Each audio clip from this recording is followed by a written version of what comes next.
En la tarde del pasado miércoles 2 de abril, la sala de exposiciones temporales del Museo Aguilar y Eslava acogió la presentación de las terceras jornadas de Educación y República, que se desarrollarán los días 11 y 17 de abril en el patio de cristales del Instituto Decano de la localidad. Los coordinadores de esta nueva edición, Salvador Guzmán, presidente de la Fundación Aguilar y Eslava, y José Luis Casas Sánchez, cronista oficial de la Subbética, dieron a conocer los contenidos del programa. Hace ya 3 años,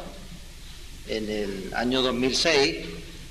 a iniciativa de José Luis Casas y secundada esta iniciativa por el que fue patrono de nuestra fundación, don José Peña González,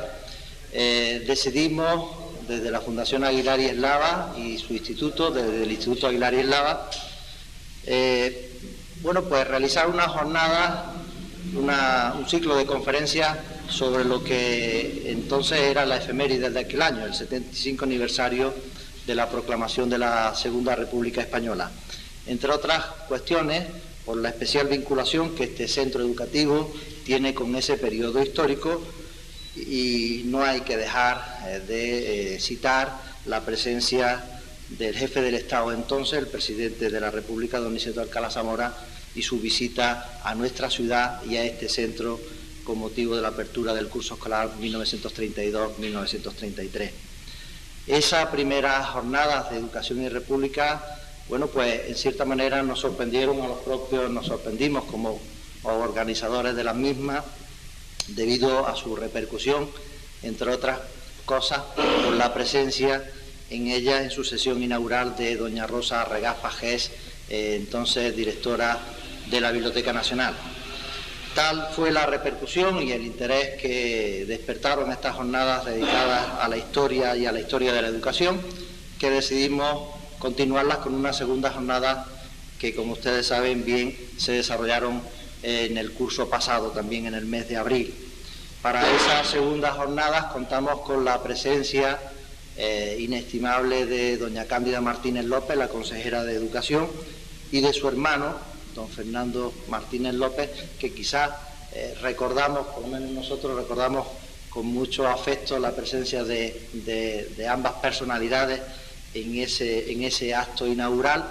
y la conferencia que sobre Nicolás Salmerón pronunció el profesor Martínez López. También los profesores Morente y Toribio dieron unas lecciones de historia y de historia de la educación, reivindicando la presencia y la figura de Antonio Jaén Morente y de la represión de los enseñantes en la provincia de Córdoba. Y claro, no hay dos sin tres, como diría el refrán, y también este año tenemos la jornada de Educación y República, que, como sabrán, también están dirigidas especialmente a los docentes, a los profesores, pero abierta a cualquier persona que quiera acercarse entre los días 11 y el día 17 de abril a este instituto, a su patio de cristales. En 2006, conmemorando el 75 aniversario de la proclamación de la República, de la Segunda República Española, decidimos celebrar aquellas primeras jornadas que estuvieron centradas sobre todo en ese periodo de la Segunda República. A continuación, tanto el año pasado como este, hemos decidido salirnos un poco también del marco que establecía la Segunda República. ¿Por qué? Pues porque la relación entre educación y república no se queda reducida solo al periodo 1931-36. En cierto sentido, podríamos decir que un proyecto republicano, que un verdadero proyecto republicano, está siempre vinculado al mundo de la educación, al mundo de la cultura,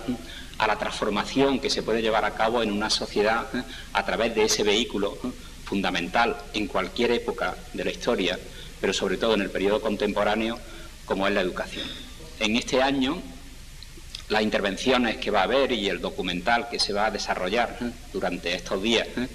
el primero de los actos, la primera conferencia, va a estar a cargo de Octavio Ruiz Manjón,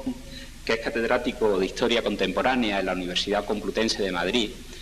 Octavio Ruiz Manjón acaba de publicar hace pocos meses una biografía de Fernando de los Ríos en la editorial Síntesis.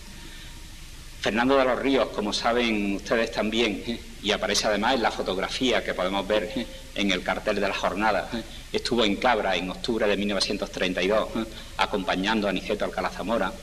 En aquel momento, en Cabra, a ambos se les reconoció como hijos adoptivos de la localidad, a Aniceto Alcalá Zamora y a Fernando de los Ríos, y por lo tanto nos parecía que tratar la figura de Fernando de los Ríos, que además era catedrático de universidad, que había sido docente,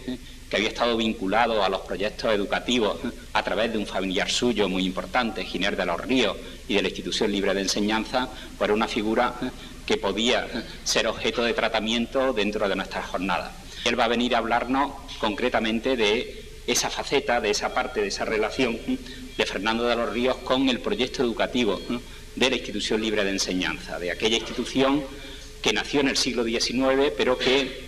fue prosperando y que se fue desarrollando a comienzos del siglo XX y que tuvo su continuidad durante el periodo de la Segunda República Española. Ese mismo día, el día 11, se celebrará a continuación de la conferencia una visita guiada a este museo, al Museo Aguilar y Eslava.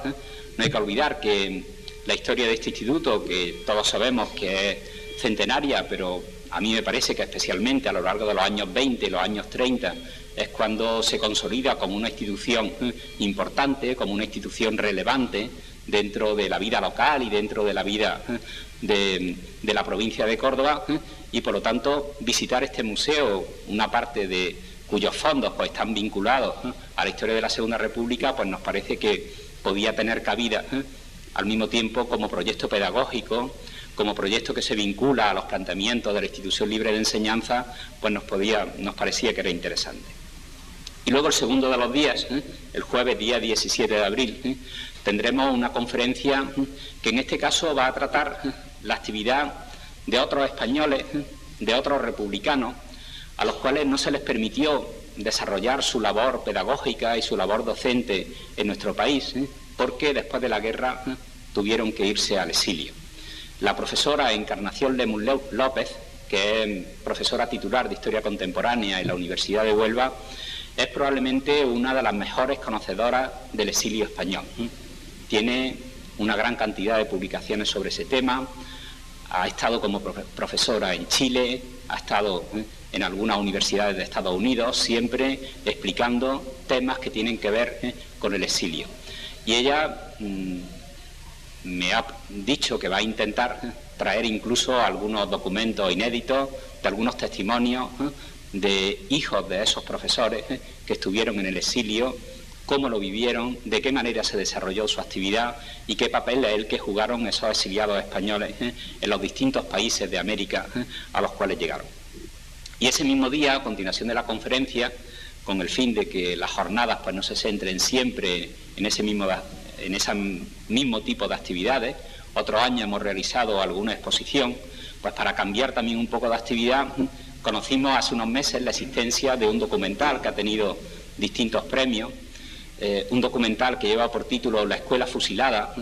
y ese documental que dura aproximadamente unos 50 minutos y que trata de aquellos maestros que fueron represaliados en distintas partes de nuestro país, con testimonios fundamentalmente de familiares, descendientes de esos maestros, con fotografías de la época, con intervenciones de algún personaje relevante en el documental, como Josefina Aldecoa, por ejemplo, y que tratarán de reconstruir lo que fue esa escuela que no se pudo seguir desarrollando, esa escuela que había nacido como gran proyecto educativo y como gran proyecto pedagógico, entre otros de Fernando de los Ríos, en su etapa de ministro de Instrucción Pública, como esa escuela, a partir de 1939, a partir de que se pone en marcha la ley de represión política, la ley de depuraciones que sigue a la victoria de Franco en la guerra, pues es una escuela que efectivamente, como dice el documental,